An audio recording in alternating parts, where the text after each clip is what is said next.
Sejam bem-vindos a mais um Coluna do Rei.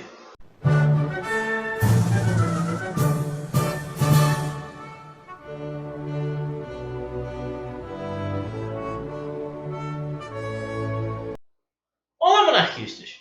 Nessa semana eu não vou estar respondendo perguntas, na verdade vou fazer uma coisa que eu queria fazer há algum tempo, que é um ranking das monarquias. Que é isso?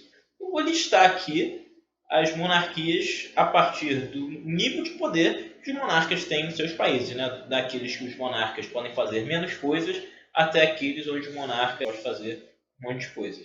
Eu acho que isso é muito interessante. Eu acho que os monarquistas deveriam saber quais são os modelos de monarquias que têm, o que os monarcas podem fazer em cada monarquia. E importante também para caso a monarquia volte ao Brasil, para a gente saber onde que a gente quer o Brasil nesse ranking de monarquias, qual o poder que a monarquia deveria ter no Brasil. Bem, eu vou começar listando as monarquias das mais fracas, onde os monarcas têm menos poder, até aquelas onde os monarcas têm mais poder.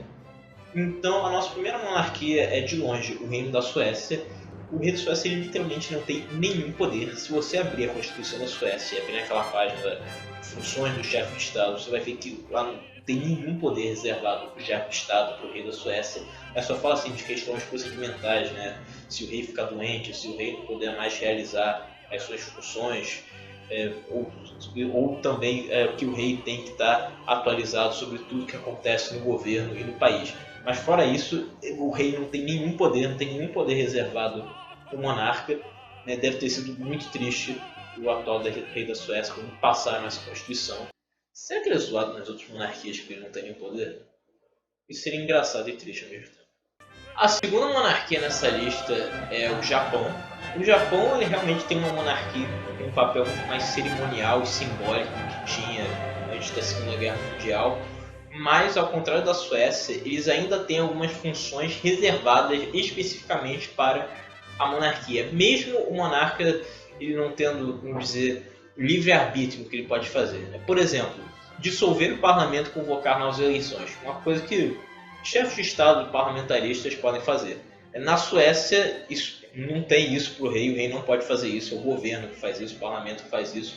Mas no Japão, é o monarca que tem que fazer isso. O governo, quando ele vê que vai ter que convocar novas eleições, dissolver o parlamento e convocar novas eleições, ele manda isso para o imperador, porque precisa da aprovação do imperador para isso acontecer. O imperador não pode dizer não, mas por uma questão simbólica, é o imperador que tem que dizer vamos dissolver o parlamento e convocar novas eleições.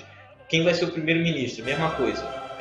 Já é o parlamento que decide quem vai ser o primeiro-ministro, né? Quem o líder do partido maior número de cadeiras. Mas precisa também o imperador dizer que você vai ser o primeiro-ministro. O imperador não pode dizer não, mas diferente da Suécia, nem isso o monarca pode fazer. Mas no Japão tem essa questão simbólica da monarquia. Então por isso que a monarquia do Japão é mais importante, digamos, mais forte do que na Suécia. A nossa terceira monarquia é o Reino da Holanda. Lá o rei tem mais liberdade para fazer coisas mais comuns em outras monarquias, como aprovar ou vetar leis, apontar ou demitir ministros, inclusive o primeiro-ministro, dissolver o parlamento e convocar novas eleições quando ele julgar necessário. Então ele tem mais liberdade de fazer essas coisas que outros chefes de Estado parlamentaristas também têm, mas na Holanda as forças armadas não são subordinadas ao chefe de Estado, mas sim ao governo. Assim como na Suécia, as forças armadas também são subordinadas ao governo e não ao rei. Então é por isso que a monarquia da Holanda está em terceiro lugar como a monarquia mais fraca. Em quarto lugar aparece o Reino da Espanha. A monarquia é a chefe suprema das forças armadas, mas a monarquia não tem poder nenhum para vetar leis. Ela simplesmente pode sancionar as leis. Ela tem que sancionar as leis. Eles não têm opinião nenhuma sobre a lei. Eles vão ter que aprovar gostando ou não dela. Em quinto lugar aparece um conjunto de monarquias, Reino Unido, Bélgica e Noruega, que nessas, além dos reis serem chefes das forças armadas, eles terem certas funções, eles podem vetar leis. Apesar de não ser muito comuns, eles já fizeram, em alguns não fizeram, pelo menos não fazem bastante tempo, mas eles podem vetar leis nesses países diferentes da Espanha, por isso que eles têm mais poder. Além dos outros poderes mais comuns que existem no país parlamentarista, que eu vou colocar aqui a lista, que também havia no Império do Brasil, que o poder moderador conferia ao imperador no Brasil. É que não é nada demais, qualquer coisa que um presidente de uma república parlamentarista geralmente também tem, de dissolver o parlamento, convocar as eleições, apontar e demitir ministros, essas coisas, mas a lista está aqui, então vocês podem ler por si próprios. Em sexto lugar aparece o Reino da Dinamarca. O Reino da Dinamarca fica nessa posição acima das outras monarquias, porque a rainha ela pode decidir qual o número de ministérios que vai ter no governo. O governo pode simplesmente aumentar o número de ministérios quando ele quiser, como por exemplo faz em países presidencialistas, como o Brasil, simplesmente para comprar votos no Congresso, ter esse absurdo de 39 ministérios.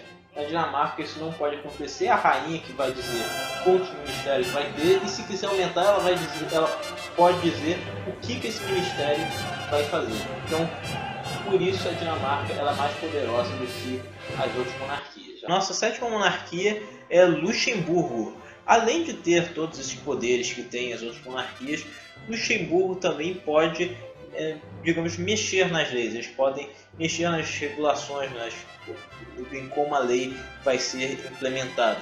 Então, o monarca de Luxemburgo, o Grão-Duque de Luxemburgo, ele tem poder maior de legislação do que tem as outras monarquias. Por isso, aparece em sétimo lugar. Por fim, no nosso ranking de poder das monarquias constitucionais, se encontram Liechtenstein e Mônaco. Liechtenstein e Mônaco, primeiro porque, diferente das outras monarquias, eles não precisam, nos seus atos oficiais, ou em viagens, ou em qualquer coisa que eles quiserem fazer que seja oficial, eles não precisam da assinatura de um ministro do governo. Eles podem fazer simplesmente aquilo porque a Constituição deixa de fazerem, por autonomia deles. Eles não precisam ter alguém para apoiar aquela ação também. Nos outros países, na Bélgica, na Espanha, o rei não pode fazer todas as ações que ele quiser, que ele pode fazer na Constituição sozinho. Ele precisa do referendo de algum ministro do governo, enquanto Liechtenstein e Mônaco não. E também, além de nesses países ser concedido aos príncipes extenso poder legislativo, eles podem mexer em diversos aspectos da regulação, inclusive na execução das leis também daqueles países, principalmente Mônaco.